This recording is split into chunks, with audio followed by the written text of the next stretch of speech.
இன்னைக்கு நீ ஆசீர்வதிக்கப்பட்டிருக்கிற காரணம் என்ன தெரியுமா? உனக்காக அனுப்பப்பட்ட ஒரு தூதன். கையை தட்டி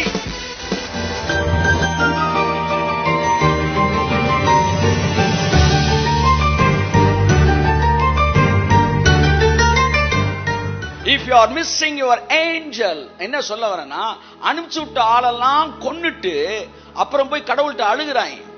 இருக்கீங்களா? எலியா வேணும்னு கேட்டாங்க, எலியாவை கொன்னுட்டாங்க. அடுத்து மேசியா வேணும்னு கேட்டாங்க, மேசியாவையும் கொன்னுட்டாங்க.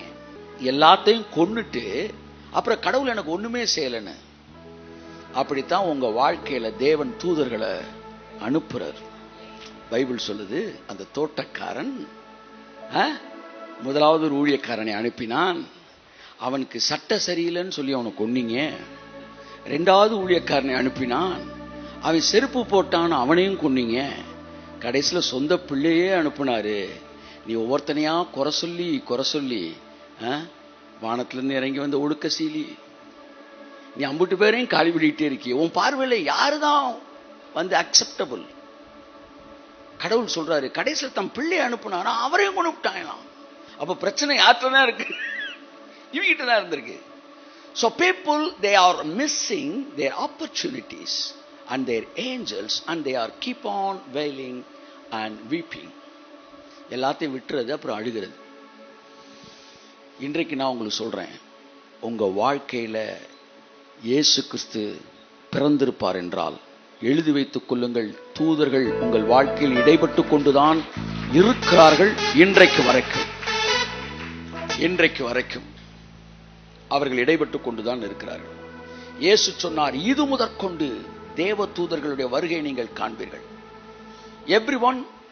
every one of you have your appointed angel. ஒரு நாள் கர்த்தர் வந்து ஒரு குறிப்பிட்ட தேசத்துல ஒரு குறிப்பிட்ட ப்ராஜெக்டுக்கு நான் ஜோம் பண்ணும்போது ஒரு பெரிய ஏஞ்சலை வந்து நான் விஷன்ல பார்க்குறேன், நாட் ஓப்பன்ஸ் விஷன் இதில். அப்போ என்ன ஆண்டவரே அப்படின்னு கேட்டப்ப, this angel is appointed for this mission அப்படின்னாரு. அப்பதான் எனக்கு தெரிஞ்சிச்சு, நம்ம எடுக்கிற ஒவ்வொரு ப்ராஜெக்டுக்கும் ஒரு ஏஞ்சல் அனுப்புறாரு. When I entered into the church place, I felt an angel is standing there.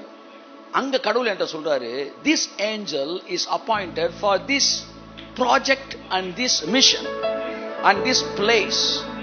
So ஒவ்வொன்றுக்கும் ஒரு அப்பாயிண்டட் ஏஞ்சல் வந்து தேவன் கொடுக்கிறார். ஒரு புது விஷயத்தை நீங்க தொடங்க போறீங்கன்னா அதுக்கு ஒரு ஏஞ்சல் அனுப்புவார் தேவன். என் தூதனை உனக்கு முன்பாய் நான் அனுப்புவேன் என்று சொல்லுகிறார். அப்ப இயேசு பிறக்கிறப்ப ஏஞ்சல்ஸோட வருகை அதிகமாச்சு. இயேசு இங்க பிறந்துட்டாலும் ஏஞ்சல்ஸோட வருகை அதிகமாகும். நீங்கள் ஒரு வயதான தாயாரா இருக்கலாம், ஆனால் இயேசு உங்கள் உள்ளத்தில் பிறந்திருப்பார் என்றால் உங்களுக்காக தூதர்கள் வருவார்கள் என்று நான் சொல்கிறேன். மறுபடியும் இந்த ரெக்கையோடு இருக்கிறவனை நீங்க பார்த்துக்கிட்டே இருக்கிறனால தான் பிரச்சனைன்றேன் நான். அவர் தூதனை அனுப்பிச்சுக்கிட்டு இருக்காரு, ஆனா நீ என்ன தேடிக்கிட்டு இருக்கிற? ரெக்கையை தேடிட்டு இருக்க. எதுக்கு? புடி காது உடைய புரியா? எனக்கு புரியல. Why are you searching for feathers on wings?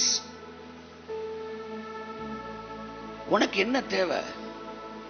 ஒரு ஏஞ்சல் வந்தா என்ன நடக்கணுமோ அதை உன் வாழ்க்கையில நடத்துறதுக்கு ஒரு நபரை கர்த்தர் உன் வாழ்க்கையில அனுப்புனா அந்த நபர் தான் தேவன் அனுப்பின ஏஞ்சல். கையை தட்டி கர்த்தருக்கு நன்றி சொல்லுவோம்.